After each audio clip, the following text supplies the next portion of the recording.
everyone, my name is Anne. This month for Halloween we're going to sketch the Star of India. This is a little different from our normal kid sketch. We're sketching ships, not buildings, but they're still structures. They were still designed with care for a special need and built for people to use, and they're part of a very special history. So let's go back in time. Let's look at the Star of India. She was built in 1863 on the Isle of Man, which is a small island near the United Kingdom. She was one of the first ships built of iron. Before that, most ships were made of wood. That was more than 150 years ago. At that time, Europe and the Isle of Man were full of people and buildings, cities and towns, kind of like what we're used to today in our city. To give you an idea about how long ago this was, at that time, San Diego only had about 700 residents, which is less people in the whole city than in most schools today. Things looked very different then, and traveling around the world, back then that was a lot different too. The Star of India's life as a working ship was full of danger and adventure. Her name was originally the Uterp, and she was a cargo ship, meaning she was built to transport goods around the world. She sailed mostly between Europe and India, which took months. She began her sailing life with 2 scary trips to India. On her first trip, she suffered a collision. Luckily, she survived, but then there was a mutiny. That's when the sailors rebel against the captain and refuse to obey his orders. On her second trip, she ran into a cyclone, which is a storm with very dangerous winds. She was caught in the Bay of Bengal, just off the coast of India, and the sailors had to cut away her topmast to escape the high winds and to get to safety. In 1871, she was sold to a different company, the Shaw Savill Line of London, and for 25 years they used the ship to transport people emigrating from England, Ireland, and Scotland, taking them all the way to New Zealand. This long trip, it was very difficult. It was especially hard on the immigrants cooped up inside the ship. During the long trip, they had to eat foods that could last a long time without refrigeration. So this meant eating mostly hardtack, which is like a very hard bread, and salt junk, which is meat that's been preserved with lots of salt for long trips. The immigrants weren't used to living on a boat. It was very common for them to feel seasick from the movement of the ship, and other illnesses were common too. It was a very difficult trip. Some people didn't survive, but they were very tough people, and most of them made it through the long journey and they started new lives in New Zealand. Well, the Uterp sailed around the world 21 times. Sometimes this journey took more than a year. Later, she was sold to the Alaskan Packers Association, and her name was changed to the Star of India, and that's why we call her that today. She transported salmon from Alaska, and she even got trapped in the ice in Alaska. It was very, very tough voyaging. The little iron ship battling through terrible winds. She was described in her log as laboring and rolling in a most distressing manner. Some people say these ships are haunted. What do you think? Let's start sketching and think about it. Let's start sketching the Star of India today using just a pen. Oftentimes I'll start out with a pencil in these tutorials and then switch to pen once we've blocked everything out. But let's try today using just pen. And the reason is that we want to make sure that we get a little character in with our line weights. And if we started with pencil, we might be a little too deliberate with our line weights, but let's have some fun. Going in with pen means we acknowledge that we're probably going to make a mistake somewhere along the way, and it's going to be okay. It'll be part of the character of the sketch.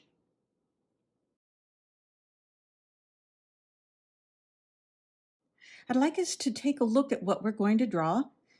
There's the hull of the ship, which is very horizontal. There are 3 masts. The main mast, the foremast, and the mizzen there in the rear. And then there's a lot of these horizontals, which are called yards.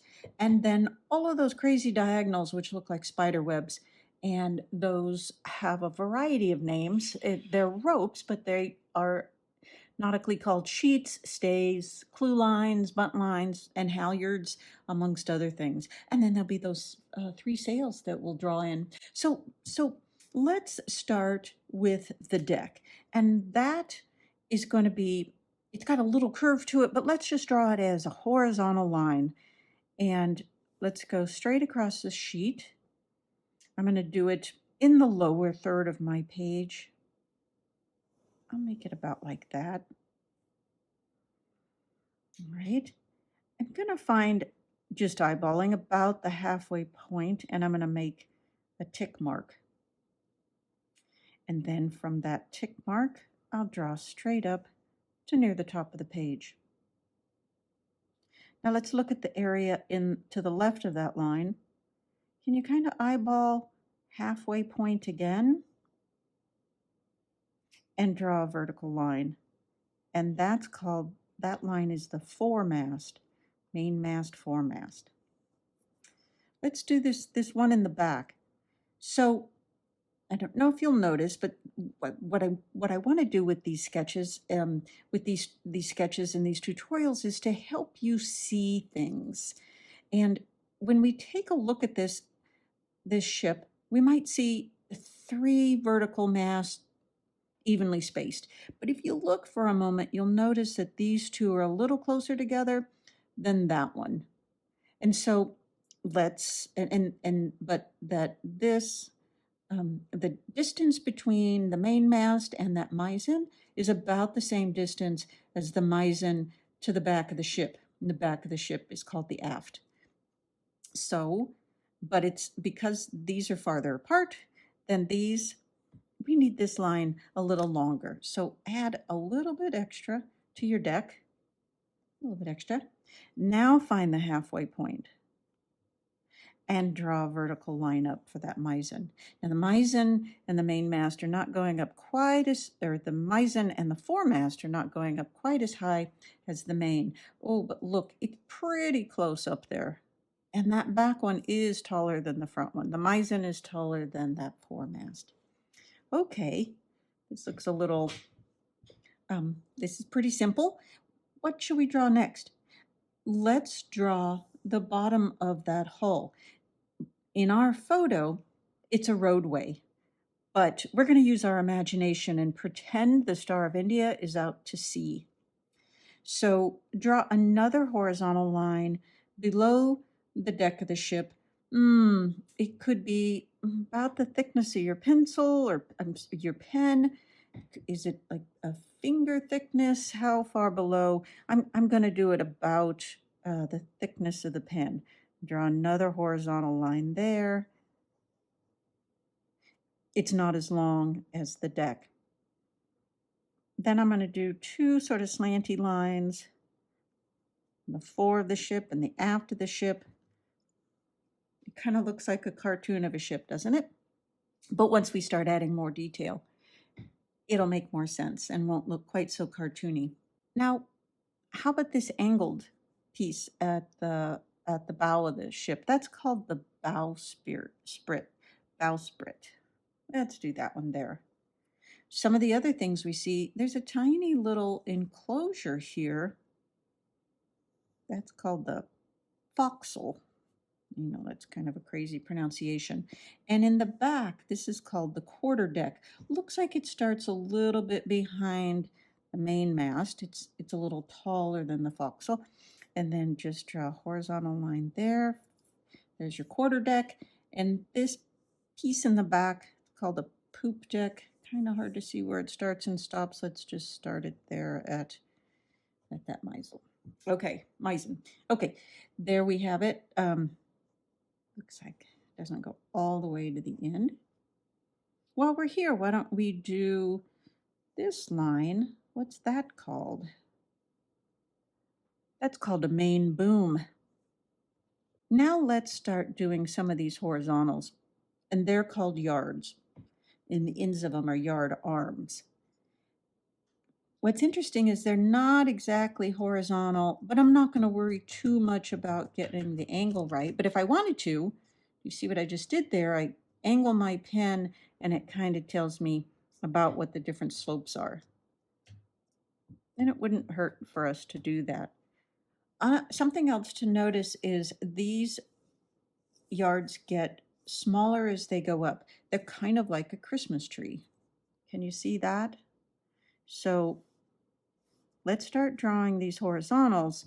Let's start with this middle one here because it's about halfway up the mast, and that's a little easier to find and to eyeball. It's got a little slope to it. Go ahead and draw a line right there in the middle. Not too far out. Looks like on the left side, it's about halfway to the next mast. Okay. And then over here, ooh, it doesn't go very far at all. As a matter of fact, on the left, it goes out farther than the right. I may have drawn mine out way too far. Let's draw the one right below it. Maybe this time we don't go as far. We'll let that be our first oopsie. Then come up about halfway up the mast again, and let's draw this one. He's got a little bit of an angle, and remember, it's sort of Christmas tree-like, so he's going to get smaller as we get up, higher up. And then the next one up near the top like that. And then how about this lower one, this really big one? So it's about halfway between this guy and the deck. It's about halfway between the midpoint. So it's about a quarter of the way up. And its angle is not quite as it doesn't have quite as much angle as the one up most. Look at how close it gets to the other mast though. So go ahead and draw that in. And then on the right-hand side, don't go too far with it. How's your Christmas tree look now? Looks like a Charlie Brown Christmas tree. Let's take this foremast and do its yard, its horizontal, its yards. Do the same thing we did before. Let's find our halfway point. Let's eyeball it. So again, on the right, it doesn't go as far as out on the left. Halfway up from there, got another one. Halfway up again, got another one. If you can make your angles change and get a little more angled, the higher up you go, we're good. Coming back down, there's one right below that first one we drew, a little longer on the left. And then how about this guy? About halfway down again, little less than half. How's that? On the right-hand side, on the mizzen mast, there's an angled piece called a gaff. Should we draw in our gaff? We've got our main boom. Let's draw the gaff. So it's a little less than halfway up the top, but let's compare it to where it starts compared to where some of these yards are on the main mast. It's about equal horizontally with this center yard. So let's visually find a point across from it, and let's get that the angle of that gaff like that. It doesn't go too far up. There. Now they're awfully skinny, and we'll come back and we'll add a few more. Well, we'll thicken up those lines, but why don't we find the sail, the three sails next? Let's start with the sail off of the main mast. Look at where it starts and ends. It starts up top a little bit below that second yard. Pretty sure that's the crow's nest. The crow's nest is not way up top of the mast. It's up here at this point. And the crow's nest was used for lookout and maybe to adjust some of these ropes. So there's a diagonal line from that point, that crow's nest, down, it looks like, to the base of the foremast. I'd like you, working with your arm and not your knuckles or your fingers, to draw a line, a diagonal line, from that point to that part, freehand and kind of quickly. Now there's a trick to it, makes it a little easier, is visualize this dot, get an idea where that is, and connect them. Now let's draw this sail. The rest of the triangle looks like the sail starts just under that horizontal arm. So bring it down, not all the way to the deck, and then from the point where that angled line hit that foremast, angle back up. See, and then there's a little rope. I don't know if you can see it. Don't really know the difference whether it's a rope, a sheet, a stay, a halyard. So I'll just call it a rope, a little rope like that. The front sail, it starts a little bit below that second yard. So make a point there. And look where it ends, way out here on this bowsprit. And we're going to go from that point down, angle down, try to use your arm, draw kind of quickly. If your pen skips, all the better. If it gets a little curvy, that's okay too, because this is a gesture drawing, and we're just giving everybody the idea of what's happening. That sail starts from this arm. That's the 1, 2, 3, fourth one down. Make a little line. We're going to make a little triangle there. And its little rope ties back like that. All right. Let's do that third sail. So the top of this sail is just above the gaff, and the bottom goes down to near the main mast. Make that angle. There we go. See, I hit the mast. It doesn't hit the mast. That's okay. Not a problem. There's so many lines. We're not gonna pick on them. So then the back of the sail looks like it's kind of vertical, and the bottom of the sail makes a triangle like that. So we have our 3 triangular sails, our 3 masts. The 2 masts have the 5 yards, and that back mizzen mast just has its gaff and its boom. Should we start thickening in some lines right now? So you'll notice that the masts are thicker near the bottom. Starting with this front one, it gets thicker up to a point between that first yard and the second. Go ahead and make it thicker like that. We've got thin pins, and we want to work with a thin pin because we really need those ropes to look thin. Make it thick like that. Then from there up to where the sail's attached, it's thinner. And then thinner still up to the very top. Let's do the same thing with the main mast. It's a point between that first yard and the second. Make it sort of thick. Fill it in.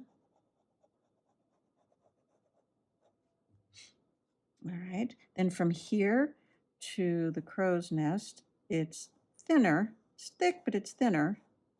Thinner than the bottom anyway.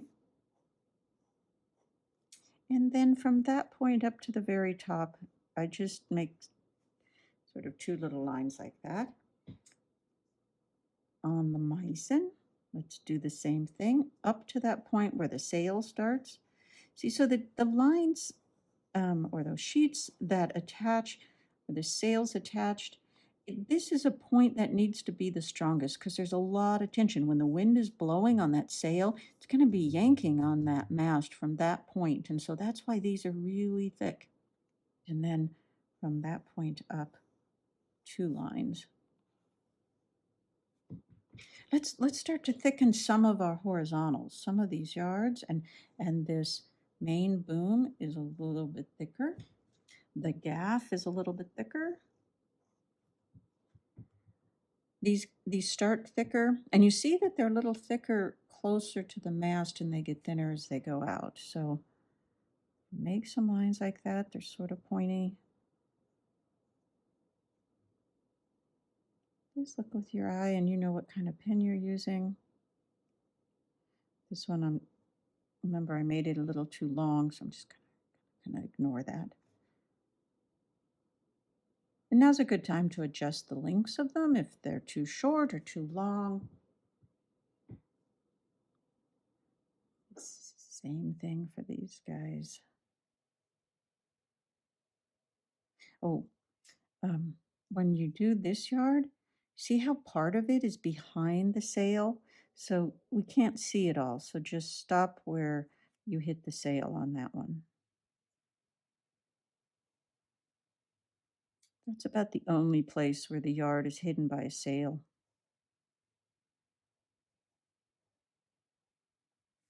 So if we were actually standing on the ship looking straight up that mast, we'd see that the yard arms are equal length on either side of the mast, but because of where we're standing, we see more of the left side than we do the right side.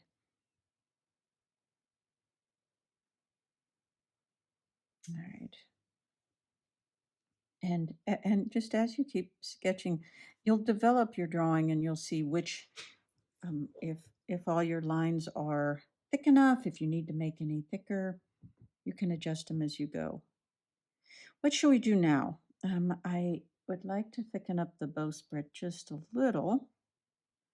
Also, the leading line, the leading sheet on those sails is a thicker line. So go ahead and make it like 2 lines together.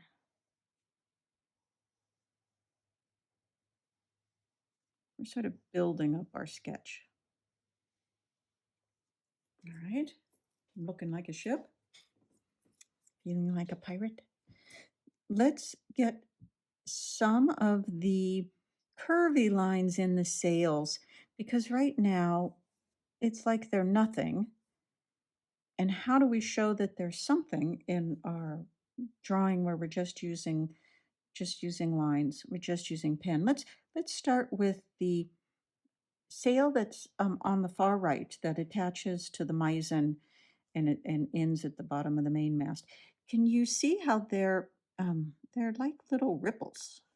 And actually they are ripples. The wind is blowing the sail and it's causing ripples in the fabric. So go ahead and draw some curved lines starting from that center, almost like where there was a drop of water, and move on out, getting the lines closer as you get to that corner, that triangular corner. Well, looks like I forgot to tie that sail back. Let's do the same thing for this middle sail. You see how that's a longer one in the way that the breeze is catching catching the sail and creating those sort of waves, ripples. And it helps if you'll notice the sun is hitting it differently. You've got some shadows on that sail. So go ahead and make these ripples, if you will, closer together so that you get a little more shadow in there. Now let's do the same for the front one. We've got fewer there, but enough to give a hint that the sail's got a little movement in it from the wind. And adjust if you'd like, or leave leave it when you feel like you've got enough done.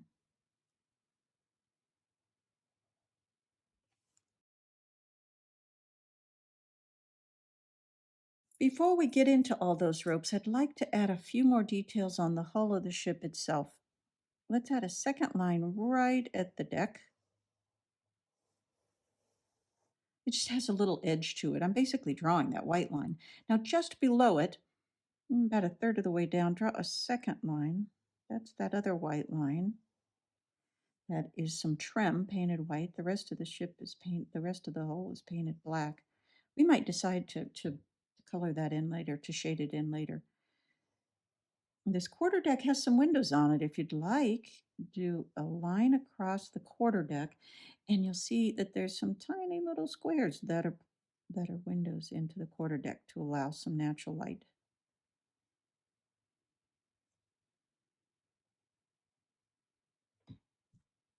All right. If you'd like to add something to the forecastle, maybe a few lines, it's just that it's a little darker. If you were careful, you might see that there's some doors and openings in there. I can see some openings, some windows, so I'd like to get some little squares in there. You know where the horizon line is? That's the where the sky and the water come together. It's here about halfway up the hull. In the picture, you may be seeing a line here that's near the very top of that quarterdeck, but that's Point Loma beyond. What we want to draw is where the water and the sky meet, and that happens down lower, like I said, about halfway up the hull. And so if you'll add those lines, we will have set our sailing ship, we will have set the Star of India to sea. Now let's start on the spider web, if you will. All these crazy lines, those sheets, the halyards, the stays. How do we begin? It's just a bunch of lines going everywhere, and there's an organized confusion to them. So let's start looking at them. Okay, first of all, there's some that really do look like little spider webs here. And those are called shrouds. There's a shroud on either side of a mast, and it helps to stabilize the mast. But the other thing that they do, because of the way that they're configured, is it gives the sailors who are working on the ship a way to climb up the masts. Well, let's start with the shrouds. Let's start with this first one on the main mast, and it's going from that midpoint. Just draw a couple of angled lines out and maybe do the same thing on the other side. They're hidden behind the sail. Looks like, and then just do some little horizontal lines in them. Now, try to use a quick line. If you spend too much time drawing those horizontal lines, they'll be too dark and they'll look too important. So try to do them as little flicks. Look, they're starting to look like spider webs. Looks like there's another one of these shrouds that goes from this midpoint up to the crow's nest, which makes sense. Somebody needs to get up there. So draw your angled lines and your little ladder points. Let's do the same thing for the foremast. I don't know about you. I did that bottom part of my foremast a little thick, but I think when we're done with our drawing, it's not going to matter. I did some angled lines. There's the shroud. Oh, there's another shroud on that side. Look how those little horizontals are always horizontal. They're not parallel. I mean, they're not. They don't angle. They go across. It doesn't look like they angle at all. Another shroud up here. Add them where you see them in the photo. You don't have to add them. If, say, I'm going a little fast, you can add them after you're finished. Let's do the shrouds back here on the meissen. Same things happening. They don't go out very far, do they? Not very wide.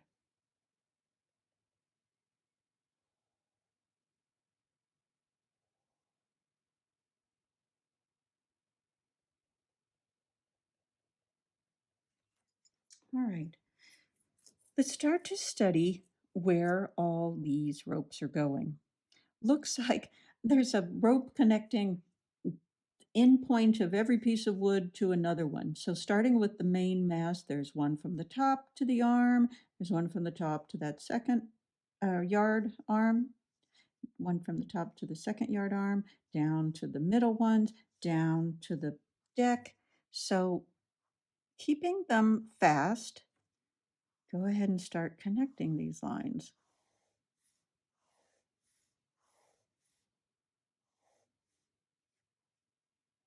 And then let's do some of the other side. You'll find that my hand just bumped the coil on my sketchbook and it made for a funny line. That's okay. They're going from mast to the yard arm. Looks like it's going from this yard arm to that yard arm, from the crow's nest out to the yard arm. So start making some lines like this. Connect. Let's see how the main mast connects to the foremast even, from that point to that point. The main and the foremast would do the same thing with that sort of Christmas tree effect.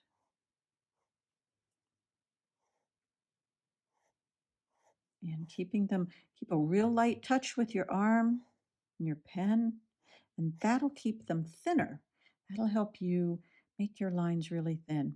Oh, look, there's one going from the top of the foremast to the outer port of that portion of that jib boom. There we go.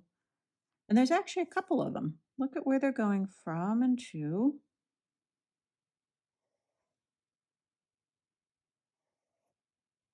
All right. Crazy lines. Try not to go in front of the sail. I do see a line going in front of the sail, but let's try to avoid that. Is it starting to look like the Star of India to you? And you see how there's some going in other directions too. So let's get some of these crazy lines all over the place. Great.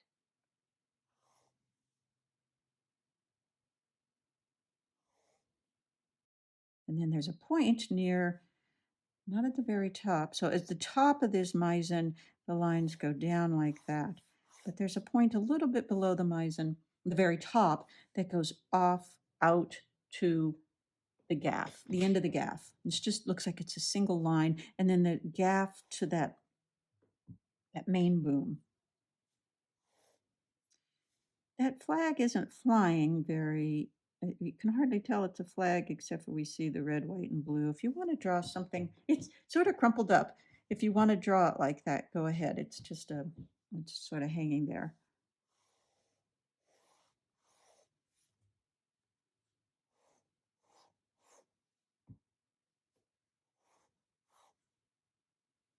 All right, are there other areas where you want to draw some? You fill in the areas where you think you see some lines. And then we're about done on those. Now's a good time to squint a little and to see, have you got enough of the lines? Is it convincing?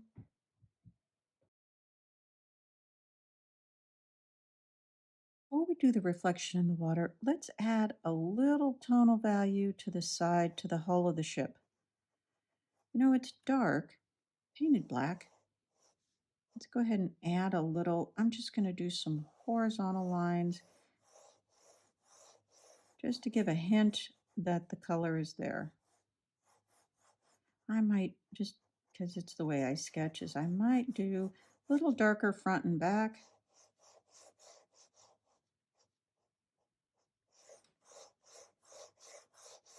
All right, I gave a hint that the hull is darker, and that'll help us as we draw, as we sketch in the reflection on the water.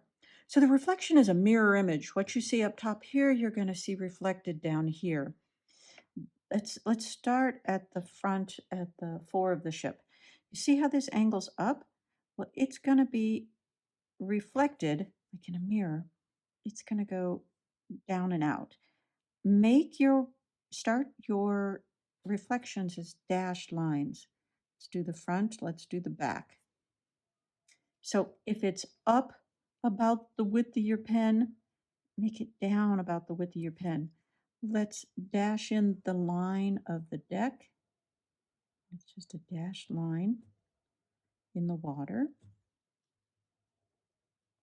You got that? You could keep going and dash a little line. That's that bowsprit. How about where the masts are? Do a series of dashed lines straight down. They're just dots for now, and then we're going to fill them in. Maybe the sails.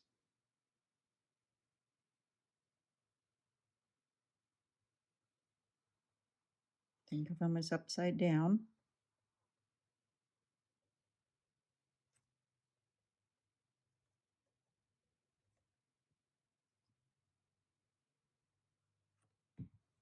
All right. For the reflections, it's a series of horizontal wiggly lines like this.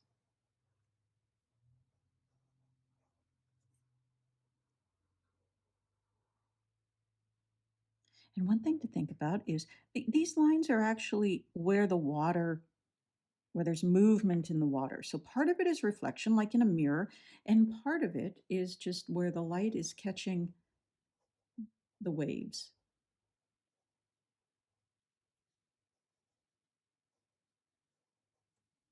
Do you feel them in like that? You can decide how much and how little reflection there should be. There should always be far less reflection than is actually drawn.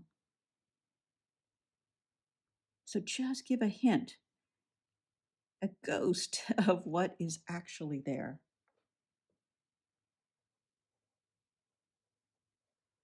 Just keep adding your little squiggly line, break them up, do some here, do some there. The darkest line should be right where the hull of the ship meets the water.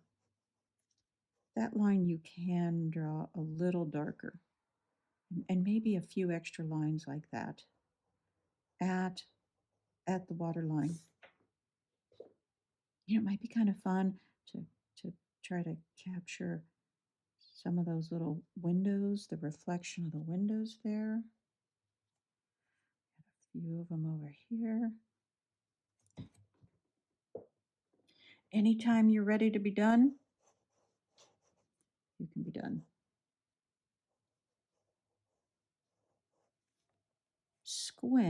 Squinting turns it into just the details kind of soften and you can see what stands out. You've got enough standing out to tell the story of what you're seeing with your eyes.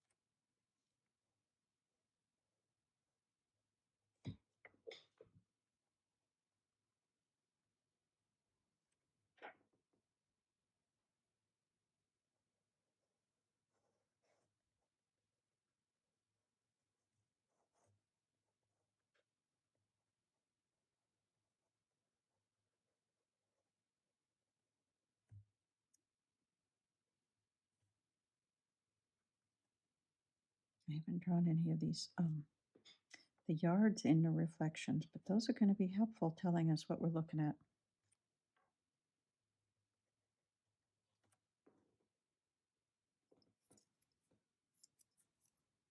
Sometimes I draw in seagulls, which are pretty simple. Little line like that. For Halloween, I want to draw in some bats. Maybe add an extra little bump there. So make a seagull, give him an extra little point on his wing.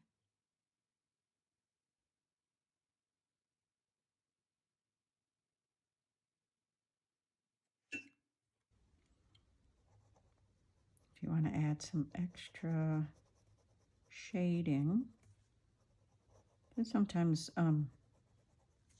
just going in one direction with shading, it's hard to the pen might catch in a line that you've already drawn, already sketched in. So changing the direction might be a good idea here, especially because the hull of the ship is a little bit curved, and so make them sort of slightly curved lines or angled lines.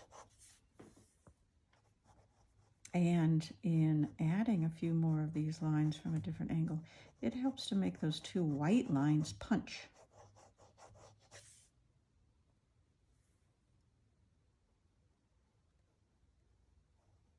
And then I'm adding a little darker shadow, a reflection, a little darker reflection there.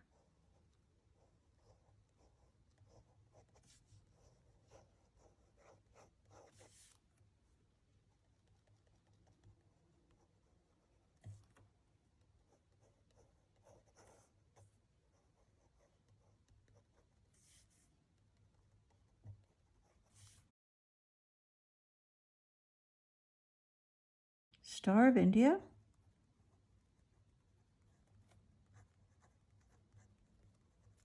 San Diego.